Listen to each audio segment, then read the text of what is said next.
Lymphedema is a rare chronic condition that affects millions of people worldwide. Despite its prevalence, it remains widely misunderstood and underdiagnosed. On our special feature this weekend, our reporter Faith Mugo explores what lymphedema is and its causes and how people living with the condition can manage it.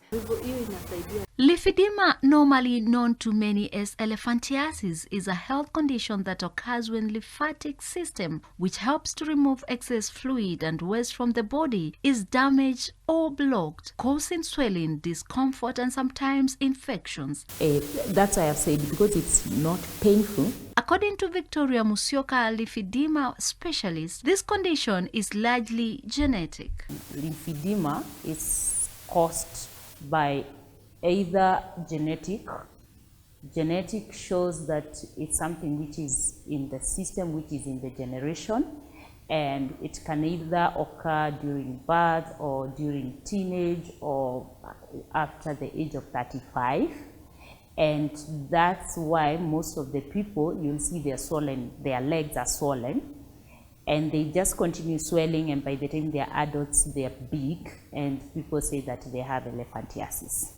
That one we call primary lymphedema.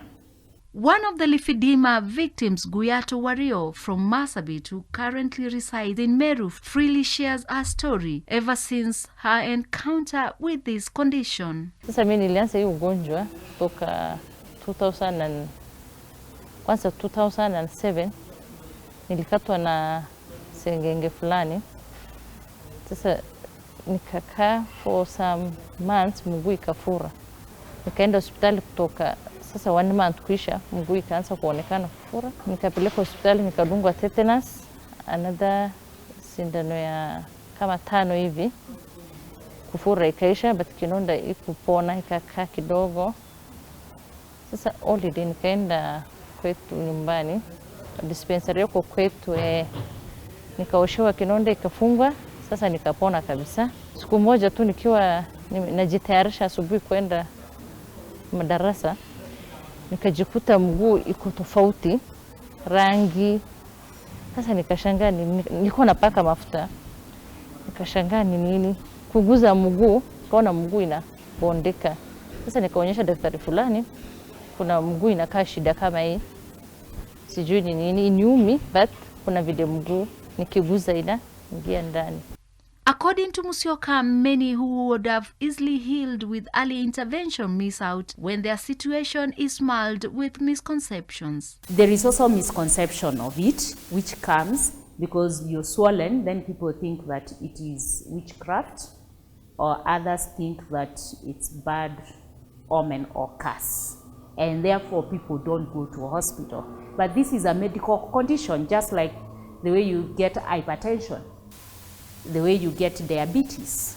So it's a medical condition which needs to be managed, and it is a long term. If the lymphatic system is not functioning well, then it causes blockage of the lymph vessels, and therefore the fluid backflows and leaks into the tissues, and that causes swelling.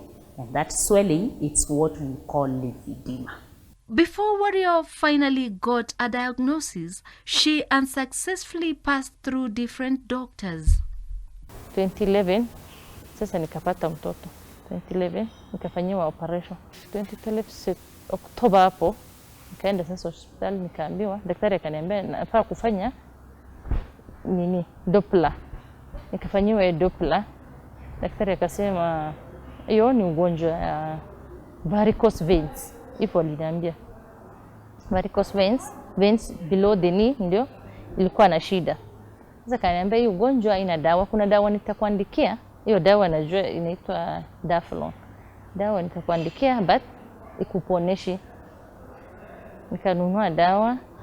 Sasa kaniambia nitakuandikia compression. Sasa compression yenye aliniandikia ikae kama hii saa inatumia.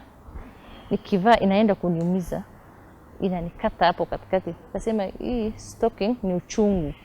As medics say, this condition at times can be challenging, but with proper management, one can improve over the time.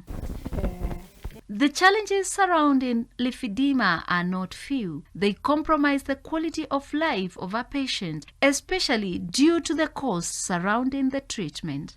Ikifura sana, iko na uchungu na iko joto, na sasa kuvaa viatu pia ni shida.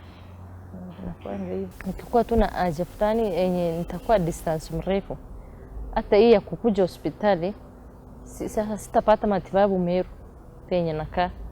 Juu sasa hakuna specialist, juu hii ni lymphedema yenye nakujanga. For the first time, around 14 medics from different hospitals in Kenya were trained by an organization from South Africa on how to manage lymphedema therapy after discovering the gap in this field facing Africa in general. Now, with the government being urged to do more in managing the health condition. There was a great need to educate all people, healthcare practitioners in Africa, on this topic of lymphedema and the therapy available to help patients. I had a private clinic in Miami, Florida for over 15 years and helped many, many patients there. So when we moved to South Africa, we started doing educational courses in lymphedema. Apparently, I'm also the only one in Kenyatta who is doing this course now. So that is why I was motivated, so that I can see if there's something I can do better for my patients and I can improve their lives from the crisis of lymphedema that we've been having in the past. Living with lymphedema can be challenging, but there are many resources available to help. Support groups, education programs, and online forums can provide valuable information and emotional support. With the training, it gives a ray of hope for many patients of lymphedema who now stand to get proper management and therapy. Faith Imani Mugo for Hope TV Newswatch.